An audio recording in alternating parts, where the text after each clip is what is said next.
Olá, pessoas de Deus, Shalom, espero que estejam todos bem. Esse é um vídeo sobre Isaías, meu resumo. Esse foi o estudo para esses vídeos que eu estou fazendo, o estudo mais longo. Foram horas fazendo essa apresentação aqui de PowerPoint e espero que abençoe a sua vida e que você não desista de ler a Bíblia, ok? Estou aí na minha leitura de 6 meses, vou terminar, se Deus quiser, até o dia 30 de dezembro e tem sido uma bênção, né, na minha vida. Tem alguns dias que eu li Isaías e fiz aqui esse resumo com todo cuidado para que a gente possa meditar junto aqui em algumas coisas bastante importantes, ok?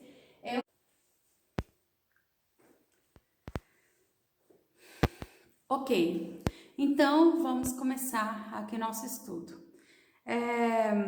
Anotei aqui algumas curiosidades, né? O livro foi escrito entre o ano 700 e 681 a.C., então foram 20 anos em que ele escreveu esses 66 capítulos. Ele era casado e tinha 2 filhos, pelo menos é o que está escrito nos textos, né? Sobre esses 2 filhos, pode ser que tenha tido mais. 3. É provável que ele tenha crescido num lar aristocrático e se casou com uma profetisa. Essa parte de que se casou com uma profetisa é real, né? Tá escrito lá no texto. 4. No início do seu ministério foi bem aceito, mas logo se tornou impopular. Ele se tornou impopular, mas ele não foi perseguido como Jeremias e outros profetas, né, que eram perseguidos com o perigo mesmo da sua vida, né, e sofrendo violência na sua vida mesmo, né, no seu corpo. Então, nessa época aqui, o povo de Judá ainda estava um pouco mais educado, não estava assim matando os profetas de uma forma assim simples, né? Como ficou depois, eles passaram a perseguir os profetas de uma forma bastante assim violenta, né? E número 5, ele profetizou durante os reinados de Uzias, Jotão, Acás e Ezequias, sendo contemporâneo à época da destruição de Samaria pela Síria e a resistência de Jerusalém ao cerco das tropas de Senaqueribe, que sitiou a cidade com um exército de 185 mil. Essa história é tremenda, né, sobre os 185 mil, que o Senhor deu um livramento tremendo e aconteceu no reinado de Ezequias. Ok, então vamos lá. Do capítulo 1 ao 39, contém denúncias e pronunciamentos severos para ajudar Israel e nações vizinhas. Exemplos, capítulo 1, 4. Ai da nação pecadora, deixar o Senhor, blasfemar o Deus Santo de Israel. É uma denúncia, né, de idolatria e desprezo pelo próprio Deus. Capítulo 3:1. Porque eis que o Senhor dos Exércitos tirará de Jerusalém e de Judá o bordão e o cajado, todo o sustento de pão. É um aviso, né, de uma grande calamidade, onde ia faltar tudo, né, onde eles iam passar fome, onde eles não iam ter realmente o sustento. E capítulo 5:20 fala: ai dos que ao mal chamam bem e ao bem mal. Isso é corrupção, né? Corrupção moral, corrupção espiritual, né? Então Deus estava usando Isaías para trazer essas denúncias para que o povo de Judá, né, e Israel soubesse exatamente o que Deus pensava. Seguindo aqui, o capítulo 6 é um capítulo bastante conhecido, onde Isaías relata o seu chamado, né? Que ele fala que teve uma grande visão tremenda lá de anjos, né? Do trono de Deus. E aí ele ouve uma voz dizendo: a quem enviarei? E ele diz: eis-me aqui, envia-me a mim. Isso é muito atual, né? Deus está sempre fazendo esse chamado, né? E nós temos que aqueles que querem atender a esse chamado de Deus, né, podem atender a esse chamado de Deus, isso é maravilhoso. Capítulo 7 e 8 são profecias contra Israel e a Síria, né? Mas em meio a isso, né, no meio aí desses capítulos 7 e 8, tem a profecia tem uma das primeiras profecias de Isaías sobre o Messias. 7,14 fala: eis que uma virgem conceberá, dará à luz um filho e será o seu nome Emanuel. Tem também a citação de sua esposa, né, o 8,3: e fui ter com a profetisa, e ela concebeu e deu à luz um filho. A luz, viu? Não é a lua, não, foi mal aqui. Deu à luz um filho. Deus falou que antes que este filho dele começasse a falar, Damasco e Samaria, reino do norte, né, seriam dominados pelo rei da Assíria, e isso se cumpriu durante a vida de Isaías. Olha que coisa forte, né? O capítulo 9, de 1 ao 7, é uma profecia messiânica, né, um capítulo praticamente todo falando sobre a vinda do Messias, e fala então de várias coisas tremendas sobre o Messias. Eu destaquei aí o 9,6: o seu nome será maravilhoso, conselheiro, Deus forte, Pai da eternidade e príncipe da paz. Esse é um dos primeiros capítulos que são quase inteiros falando sobre o Messias. Vai ter outros aqui no livro de Isaías. Continuação, capítulo 10, Isaías falou da ruína da Assíria. Isso aconteceu quando os caldeus, né, cujo rei era Nabucodonosor, venceram todos os reinos conhecidos daquela época. A Assíria era muito poderosa, mas foi vencida por Nabucodonosor, assim como todos os reinos lá, né, conhecidos daquela época. Capítulo 11, tem mais profecias messiânicas, você pode ler lá, você vai reconhecer alguns textos. Capítulo 12, é um cântico de louvor ao Senhor, muito bonito, é um capítulo pequeno. Capítulo 13 a 23, são profecias contra a Babilônia, contra a Síria, contra Moabe, contra Israel, né, o reino do norte, que são as 10 tribos, né, que se separaram de Judá. São profecias contra o Egito. No capítulo 19 tem também uma promessa de restauração para o Egito. Olha que coisa tremenda, né? Tem a profecia contra, mas também tem a promessa de restauração. E nesses capítulos aí de 13 a 23 tem profecias também contra a Arábia, contra Jerusalém, contra Tiro, que era uma cidade bem famosa na época, uma cidade bem rica, né, da Fenícia. Os capítulos 24 a 27, né, Isaías fala das consequências dos pecados dos homens em toda a terra e explica que o próprio Deus resolverá este problema. 24:5, na verdade a terra está contaminada por causa dos seus moradores, porquanto transgridem, ali é transgridem, viu? As leis, mudam os estatutos e quebram a aliança eterna. E 25:8, aniquilará a morte para sempre e assim enxugará o Senhor Jeová as lágrimas de todos os rostos. Então, eu peguei esses dois versículos aí para mostrar a essência do livro profético de Isaías. É isso, é mostrar o que Deus pensa sobre o pecado, mostrar as coisas absurdas, né, que o povo de Israel, o Judá, estavam fazendo contra Deus, mas também trazendo promessas das soluções que Deus tem para ele, que Deus tinha para eles e que Deus tem para nós. Vamos continuar então. Capítulo 28 a 32, Israel, né, o reino do norte, e Judá são avisados sobre os juízos de Deus e seus motivos. Deus não precisava nem se explicar, mas ele se explica. 31, falai dos filhos rebeldes, diz o Senhor, que tomaram conselho, mas não de mim. Então Deus está dando aí uma explicação, né, que eles eram rebeldes por isso e por tantos outros motivos que você vai ler no livro aí, né? Ele explica exatamente o que aborrecia. Deus explica por que ele ficava indignado, né, contra o povo de Israel. E aí a gente pode aprender muita coisa. Capítulo 33, anúncio da restauração de Jerusalém. É um lindo capítulo, você pode ler e conferir. Capítulo 34, tudo que foi escrito se cumpriu ou se cumprirá. Glória a Deus. 34:16, buscai no livro do Senhor e lede, nenhuma dessas coisas falhará, nenhuma nem outra faltará, porque a sua própria boca ordenou e o seu espírito mesmo as ajuntará. Glória a Deus. Então, Deus cumpre, né, o que está escrito, e o que ainda não se cumpriu no livro de Isaías vai se cumprir ainda. Capítulo 35 são profecias, né, sobre o reino final do Messias, né, não lá do nascimento, da vida dele aqui na terra, mas já do quando ele vier, né, no seu reino aqui, reinando sobre a terra mesmo. Capítulo 36 a 39 são eventos históricos durante o reinado do rei Ezequias. Então fala de coisas que aconteceram mesmo, né, na vida ali, no reinado de Ezequias. O rei da Síria, né, Senaqueribe, ameaçou invadir Jerusalém. Ezequias e o povo buscaram ao Senhor e tiveram livramento. Isaías enviou a mensagem de Deus.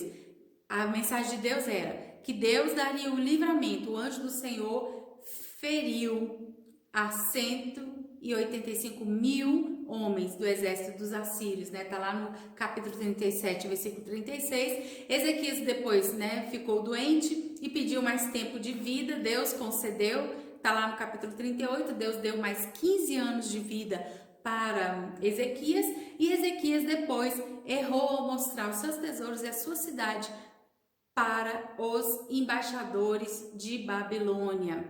Tá lá no capítulo 39. Continuando aqui, do capítulo 40 ao 66, apresentam promessas de consolação e esperança por meio do Messias. Curiosidade, Isaías é o profeta que mais fala sobre o Messias no Velho Testamento. Os capítulos 40 e 41, né, mostra Israel, reino do norte, e Judá, eles são avisados sobre os juízos de Deus e seus motivos. Mais uma vez, Deus mostrando aí os seus motivos. 40, 28 a 31. Não sabes, não ouvistes que o eterno Deus, o Senhor, o Criador dos fins da terra, não se cansa nem se fatiga? É inescrutável o seu entendimento. Ou seja, ninguém pode conhecer a Deus totalmente, né? Dá força ao cansado, multiplica as forças ao que não tem nenhum vigor. Os jovens se cansarão e se fatigarão, e os moços certamente cairão. Mas os que esperam no Senhor renovarão as suas forças, subirão com asas como águias, correrão e não se cansarão, caminharão e não se fatigarão. É um texto bastante conhecido, né? E principalmente o final aí, mas os que esperam no Senhor renovarão as suas forças. Então, eles estavam sendo avisados dos juízos de Deus, mas ao mesmo tempo Deus dava palavras de esperança para eles. Se eles se arrependessem, eles teriam a vitória de Deus, né, na sua nação. Vamos lá, capítulo 42 é um capítulo inteiro falando sobre o Messias. 42, de 1 a 9, que eu coloquei aí, fala textos que a gente até vê nos evangelhos, né? Não clamará, não se exaltará, não fará ouvir a sua voz na praça, a cana trilhada não quebrará, nem apagará o pavio que fumega, com verdade trará a justiça.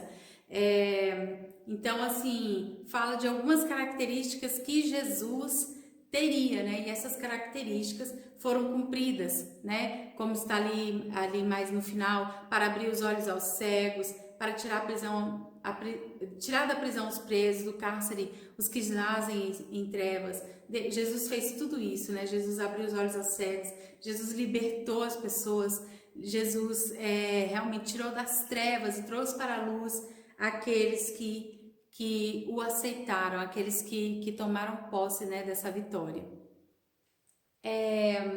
Capítulo 43 a 46 tem muitas promessas, muitas mesmo.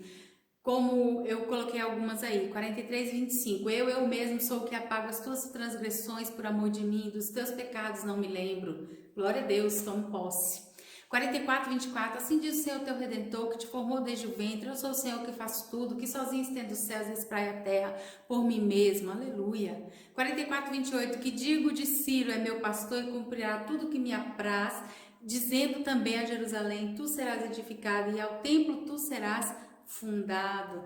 Esse Ciro, amados, foi o rei, né, da Pérsia, que libertou o povo de Israel, que deixou o povo de Israel voltar para a sua terra, para Jerusalém, e essa profecia se cumpriu mais de 100 anos depois. Se cumpriu essa profecia que Isaías profetizou. 48:3, as primeiras coisas desde a antiguidade as anunciei, da minha boca saíram e eu as fiz ouvir, apressuradamente as fiz e aconteceram. 48:5, por isso te anunciei desde então e te fiz ouvir antes que acontecesse, para que não dissesses o meu ídolo fez estas coisas. Então Deus mostrando aí o propósito das profecias. O propósito das profecias é isso, é que Deus anunciou e se cumpriu, para que depois as pessoas não dissessem que fossem os outros deuses, né, os falsos deuses que tinham feito essas coisas. 51:3, porque o Senhor consolará Sião, consolará todos os seus lugares assolados, fará o seu deserto como Éden e a sua solidão como o jardim do Senhor. Gozo e alegria se achará nela, ação de graças e voz de melodia. Então vamos lá, vamos continuar aqui. Capítulo 43 a 66, né? Tem muitas promessas. O capítulo 53 é um capítulo que fala sobre o Messias. Eu coloquei o texto de 53, 1 a 7. Quem deu crédito à nossa pregação e a quem se manifestou o braço do Senhor, porque foi subindo como renovo perante ele, como raiz de uma terra seca, não tinha beleza nem formosura, e olhando nós para ele, não havia boa aparência nele, para que o desejássemos. Era desprezado e o mais rejeitado entre os homens, homem de dores. Esse texto, segundo, né, os teólogos, fala sobre o sofrimento, né, de Cristo, sobre o sofrimento de Jesus, que foi desprezado. Naquele momento da cruz ele não tinha nenhuma formosura. E esse capítulo 53 é lindo, né? O final aí do slide fala, né? Ele foi oprimido e afligido, mas não abriu a sua boca, como um cordeiro foi levado ao matadouro. Então, realmente retrata como foi, né, o sofrimento, como ia ser, né, como seria 700 anos depois, como seria o sofrimento do Messias. Então, é tremendo, né, uma profecia ser cumprida 700 anos depois de ter sido falada aí por Isaías. Continuando, aí, né, muitas promessas e ensino, né, até o final aí do livro. 55:3, inclinai os vossos ouvidos e vinde a mim, ouvi a vossa alma viverá, porque convosco farei uma aliança perpétua, dando-vos as firmes beneficências de Davi, uma promessa aí tremenda, né? 57:15, porque assim diz o alto e o sublime, que habita na eternidade, e cujo nome é santo, num alto e santo lugar habito, como também com o contrito e abatido de espírito, para vivificar o espírito dos abatidos, para vivificar o coração dos contritos. Se tem um lugar que você vai conhecer os atributos de Deus, Deus falando de si mesmo, é o livro de Isaías. Você pode observar muitos e muitos versículos, fala Deus falando dele mesmo, né, das suas características. Por isso a importância, né, da gente ler a Bíblia por completo. A gente vai pegando coisas importantíssimas de vários lugares da Bíblia. 58:6 a 8, porventura não é este o jejum que escolhi, que sorte as ligaduras da impiedade, que desfaça as ataduras do jugo e que deixes livres os oprimidos. Porventura não é também que repartas o teu pão com o faminto, e quando vires o nu, cubras e não te escondas da tua carne, então romperá a tua luz como a alva, e a tua cura apressadamente brotará, e a tua justiça irá diante de ti, a glória do Senhor será a tua retaguarda. Deus está ensinando aí, são palavras do próprio Deus, né? Ensinando que o jejum que agrada a Deus, a vida espiritual que agrada a Deus, essa vida espiritual que realmente mude a nossa vida, né? Que nós tenhamos atitudes boas para com o próximo, né? Perdoando o próximo, ajudando o próximo, mudando mesmo a nossa vida, e não fazer o jejum por fazer, né? Porque infelizmente muitas pessoas fazem jejum e muita oração só para os seus próprios interesses, né? E sem estarem abertos à mudança que Deus quer fazer nas suas vidas.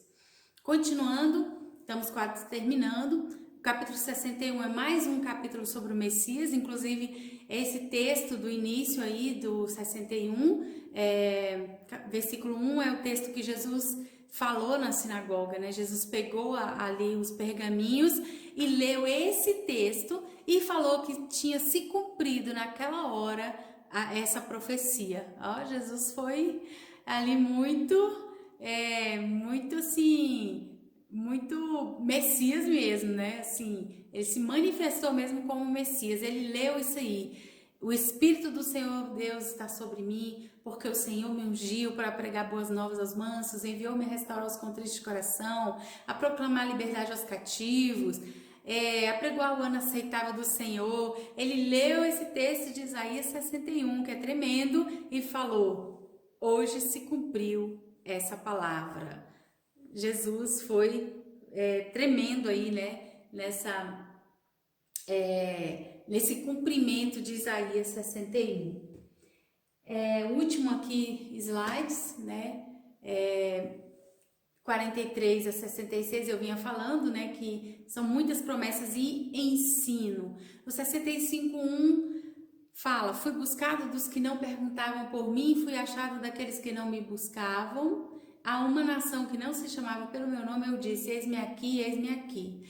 Deus mostrando aí, né, que outras nações o serviriam, povos, né, muitas pessoas de outras nações o serviriam, não somente o povo de Israel mais o serviria.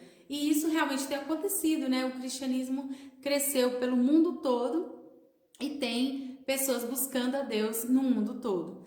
E para terminar, 66:22, porque como os novos céus e a nova terra que hei de fazer estarão diante da minha face, diz o Senhor, assim também há de estar a vossa posteridade e o vosso nome. Fim. Esse versículo 66:22 é tremendo, porque aqui ele está declarando, né, que haverá um novo céus e uma nova terra, e assim como haverá essa coisa tão tremenda que é novo céus e nova terra, assim também Deus será fiel para com o seu povo de Israel, né? E vai perdurar a aliança de Deus, as promessas de Deus para com o povo de Israel e toda a sua posteridade.